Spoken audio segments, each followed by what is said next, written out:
உத்திரமேரூர் ஏரி முழு கொள்ளளவை எட்டி கலங்கள் வழியாக உபரி நீர் ஆர்ப்பரித்து வெளியேறி வரும் நிலையில் ஆபத்தை உணராமல் பொதுமக்கள் குளித்தும் மொபைலில் செல்ஃபி எடுத்தும் கும்மாளம் போடுவதால் பரபரப்பு.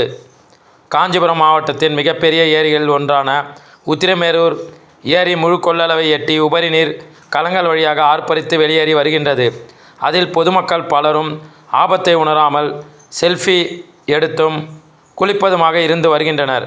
நீர்வளத்துறை சார்பில் யாரும் செல்லக்கூடாது என எச்சரிக்கை அறிவிப்பு பலகை வைத்துள்ள போதிலும் பொதுமக்கள் அதனை கண்டுகொள்ளாமல் ஏரிக்கு சென்று குளிப்பதை வழக்கமாக வைத்துள்ளனர். காவல்துறை சார்பிலும் போலீசார் அவ்வப்போது ரோந்து சென்று ஏரிக்கு செல்லும் பொதுமக்களை அப்புறப்படுத்தினாலும் மீண்டும் வந்து குளித்து செல்கின்றனர்.